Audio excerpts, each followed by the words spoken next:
It's been a while, but we have an Iron Banner weapon that I believe, at least, is universally worth going for, regardless if you're maining PvE or PvP. And honestly, I'm just as excited, if not more excited, about PvE compared to PvP on this thing. And I didn't post a review the first day or even the second day because there were some things that I wanted to show. I have the roles now. I wanted this to be more of a comprehensive approach. And as all these updates have settled in, Lethal Abundance, the new strand high-impact Iron Banner weapon, is extremely accessible with focusing. It's the first weapon on the track, and then an Ingram with some mats to focus them. And what's nice about Lethal Abundance is that it mimics good popular high-impact roles very well, but also, importantly, it brings its own spice, its own roles that are worth getting. And it's strand too, that's even better. It marks the 4th strand auto rifle in the game, Rufus's Fury Rapid Fire, Perpetualis Old Sterling 600 RPM Precision Frame. Lethal Abundance is the first and only high-impact strand. And out of the gate, they give you a good roll. I'll talk more about that later. Keep away target lock.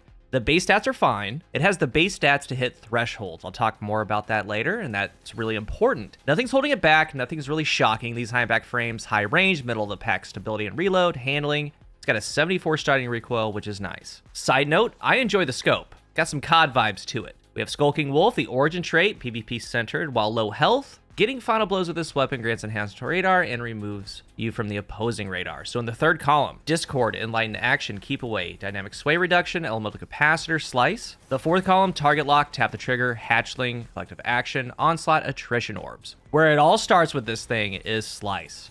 An incredible perk. It's a weapon you want to get. We got a good amount of Slice weapons actually with this perk debut. 10 of them, but there's only 3 that take primary ammo. This is the only auto rifle, the other one's the dungeon bow, and then we have the comp pulse. Casting your class ability allows this weapon to sever targets on hit for a brief duration. In PvE, that's up to 4, and in the Crucible, up to 2. When you sever a target in PvE, they're going to deal 40% less damage to you. Like right here, it's taking good old Valis Therum 14 shots to take me out. That's at base. And this is also just a regular lost sector there. But if you dodge, hit him with Sever, it's now going to take 20 shots. So out of the gate, huge. You're not tied down to strand. If you have your class ability, you have Sever on demand. And then we can build off of that. I was more than 20 levels off of power here in this Master Lost sector. It works great. And before I get into this season's artifact, this weapon as of right now and similar ones, but currently this is the best one. It makes it a top bait and switch weapon. And these are some things I want you to think about and play around with, either for DPS or versus a mini boss or a champion. So you can dodge, pop your rift, your barricade, whatever character you're on,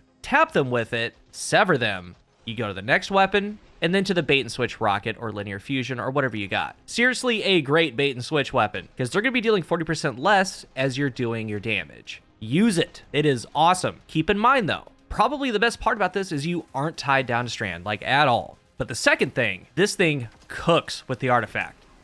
We have Torch. While Radiant, you deal increased damage to combatants affected by strand debuffs. This is small, it's 5% more damage, but you can do the Radiant dodge, you can do the snap, whatever you need to go Radiant on any character, and now you're dealing increased damage because they're debuffed by Sever. And this artifact mod with Radiant means that you're doing 31% more damage while they're doing 40% less damage to you. For free, just that little interaction. And then what's even more free is Unraveling Orbs. Picking up an Orb of Power grants strand weapons Unravel rounds. So now you can get the Sever debuff, and as you do that, you're also going to unravel them. So that means even more damage than you do your Radiant on your Solar Sub, or just start unloading with a heavy weapon. You can pair that with Revitalizing Blast on top, using your Solar ability weakens. There's Argent Ordnance for rocket launchers. Solo Operative if you're damaging solo. So you can get an orb, use your class ability, shoot the shot, Sever, they deal 40% less damage. They're also unraveled, so all that damage is going to be included. Throw a solar melee, become Radiant. Since you threw a solar ability, they're now weakened. Keep in mind, you're getting a little bit more damage because now you're Radiant, they're debuffed, so the Torch artifact perk is kicking in. And then you go to, let's say, a Godslayer Warhead, the Argent Ordnance, bait and switch Apex Predator. Like unreal good damage. They're weakened, they do less, you do more, it works. But it all starts with Slice. So there's some things to cook up. There's some things to look at, to play with, to map out. It is awesome. So for the PvE pairing perk, first Hatchling, especially since you're getting Unravel going by picking up an orb, it goes everywhere. The Threadlings can also spread that Unravel. But note here, if you don't have those 4 targets that are required, like the max that you can sever, so you get a precision final blow and a Threadling goes out while Slice is up, whatever that Hatchling hits, it's also going to sever. So it's just great all around. Really cool interaction there. And then we have Onslaught. So being strand helps this a ton. There was a time when breakneck was the most used PvE weapon in the game, and there's good reason for that. But now this thing strand, I think it's going to be better. It stacks ×3, the more kills that you get a faster rate of fire, but your damage stays the same. If you have slice, you can sever the big targets, and for the ads, you can onslaught your way through them. It's just a great combination. And this is the only role that I didn't obtain that I wanted. Slice onslaught. I think that's the key. It's the only primary weapon in the game with it, slice onslaught, and it's being strand. All that goes a long way. Just a really good, useful tool, a workhorse. You can also pair it with target lock. I did have slice target lock in this lost sector, and again, the idea, you sever the mini boss, the champion, the boss, whatever, and you can target lock damage, especially when you're lower level, the little beefier adds. Nothing wrong with it at all. We have collective action. Throwing a strand taggle gives you 20% more damage for 7 seconds. So with slice, the second part of slice is that when you defeat a severed target, they turn into a tangle. So it's kind of built in, boom, you can do it. But again, you're not tied down to strand. So yes, you're going to have that with collective action, but you can also pick up fire sprites or whatever. So this perk works. You can do collective action and lightened action. But in the end, I think it all starts with slice. An extremely useful tool that makes you not tied down to strand. It stands on its own. For PvE, slice hatchling, you're going to get the sever. You get the hatchling possibility of spreading the sever, and also spreading unravel, whether you're on strand or you have the artifact mod. It works good. Slice target lock, you have the sever, then just sustain damage, not bad at all, and then slice onslaught. I believe that this is the role to go for, again, because you have the sever where you need it. You also have the add part, and that's what I really like about it. Sever those larger targets, bow through the lesser ones. But these 3 roles stand out to me. They're all going to do well. So I highly encourage you to get some of these, mess around with them. It's unique. For the Crucible, the role that they give you is keep away target lock. A great combination, though my views on target lock on high impacts have changed. First things first, keep away. It's a great perk and warranted for a couple reasons, and I'll explain. In an earlier video, I talked about with the range stat, as you get closer to 100, you get a lot of gains because of that. This has 80 base range, this roll. That's 35.27 meters. Keep away on here is plus 10 range, it goes to 90 range. You're now at 37.4. So this passive perk, it's exactly adding 2.13 meters of range. That's just at base, but let's say you hit the threshold. You get the stat bar to 90. That means you're starting at that 37.4. Keep away gets you to 100, the cap for range, and that's the cap for that mid range, which is 39.52 meters. So from 35.27 to 39.52.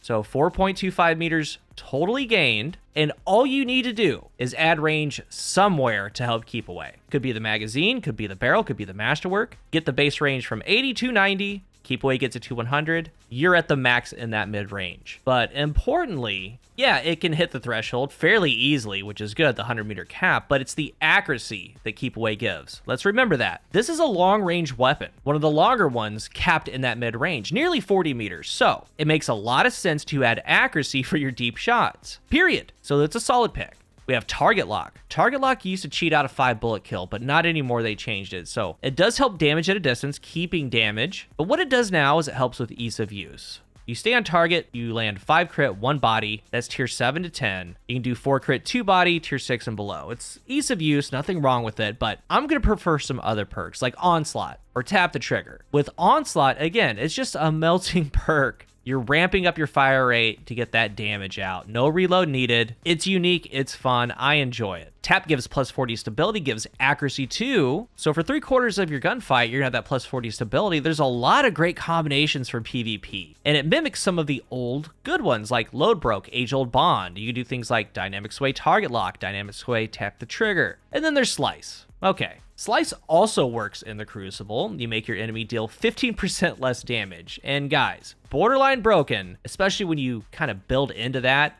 like my good old Radiant Frosty build. There's something special about you dealing 10% more damage and them dealing 15% less damage. All I have to have is my dodge. It's crazy, kind of dumb. Like going up against this thorn right here. Pretty wild that I'm still surviving because they're doing less damage. But there's multiple tried and true combinations here, and things that you probably need to try if you're interested in the weapon. Dynamic Sway with Target Lock, Tap the Trigger, or Onslaught. Elemental Cap being in the third's pretty good. And I have this roll. It's 85 range, but it's got a Stability Masterwork, Ricochet, and Chambered, so 61 stability. It would be 81 stability on Void, so there's a lot of combinations that can kind of go in and out with this thing. But What I'm looking for, honestly, is Slice Onslaught. It's the only one that I don't have. For me personally, if I get Slice Onslaught, like, I'm solid for PvE and the Crucible. That's, I think, the main role. Slice Target Lock's good too. Slice Tap the Trigger. And real quick for PvP, as far as min-maxing, getting the most out of this weapon as far as stats, no wasted stats.